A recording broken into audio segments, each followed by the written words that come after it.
দেখলাম কলকাতার একজন হোটেল মালিক সিদ্ধান্ত নিয়েছেন উনি বাংলাদেশের রোগীদেরকে হোটেলে রুম দেবেন না এবং অন্যান্য হোটেল মালিকদেরকেও তা অনুসরণ করার কথা বললেন। ত্রিপুরাতে দেখলাম হোটেল মালিক সমিতি ঘোষণা দিয়েছেন যে আপাতত তারা বাংলাদেশের কোনো রোগীদেরকে রুম দেবেন না। আমার ছেড়ে দাও, তোমাদের দেশে গেলাম না আমরা, এই বাংলাদেশিরা ভাইয়েরা যায়েন না, আমাদের কষ্ট হবে একটু, আমরা অন্যান্য জায়গায় খুঁজবো আমরা চিকিৎসা। থাইল্যান্ডে এখন অনেক বাংলাদেশ থাইল্যান্ডে যায়, আরে ভাই সিঙ্গাপুরেতে যায় অনেক বাংলাদেশি। আর যদি কম পয়সা হইতে হয় তাহলে আরও অন্য দেশ খুঁজে নেব আমরা। আর বাংলাদেশের নিজস্ব চিকিৎসা খাত ডেভেলপ করার প্রয়োজন আছে।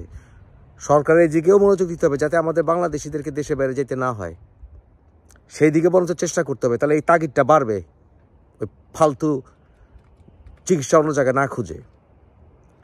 আরে ভাই, ভারত আমাদেরকে চ্যারিটি দেয় না, এই ভারতীয়রা তোমরা আমাদেরকে ভিক্ষা দাও না যে তোমাদের চিকিৎসা আমাদের নিতেই হবে। ভারতে যে কটা মানুষ চিকিৎসার জন্য যায় বিভিন্ন দেশ থেকে 40% বাংলাদেশি। তোমাদের দেশে না গেলে আমাদের থেকে তোমরা সাফার করবা বেশি। করোনার সময় বাংলাদেশিরা যাওয়া বন্ধ করেছিল, পশ্চিমবঙ্গ না খেয়ে মরার মতো অবস্থা হয়েছিল, দোকানপাট সব। আর বাংলাদেশিরা রোগ চিকিৎসার জন্য না গেলে তোমাদের হোটেলে যদি আমরা না যাই তোমরা ক্ষতিগ্রস্ত হবে বেশি। একের পর এক হোটেল ব্যাংকরাপ্ট হইতে থাকবে। হ্যাঁ, আলুর ব্যবসা, পেঁয়াজের ব্যবসার ধার ধরো, তাহলে ঠিক মতো আমাদের সঙ্গে ব্যবহার করো। যে কোনো ব্যবসা করো, ধান খাবারের ব্যবসা, আলুর ব্যবসা, পেঁয়াজের ব্যবসা, মনে রেখো কাস্টমার অলওয়েজ রাইট।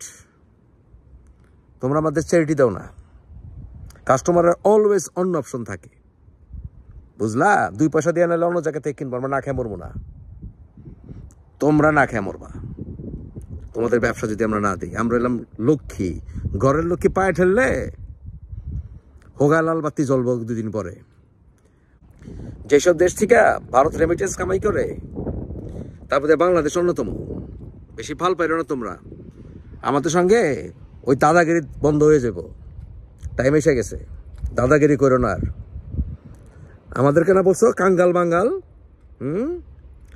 এখন ঠেলা বুঝো, ঠেলা বুঝো। যাইবো না আমি বাংলাদেশে, যাইবেন না ভাই, অভ্যাস চেঞ্জ করেন, যাইেন না, দেশে আন্দোলন করেন। আমরা এই পারে বাঙালিরা আন্দোলন করে সবসময় সাকসেসফুল হয়েছি, এটাও আন্দোলন করেন। দেশের চিকিৎসা ঠিক মতো হইতে হবে, গেলেন না ভারতে, আমাদের চাইতে ওকে লুজার হইব বেশি, বুঝছেন?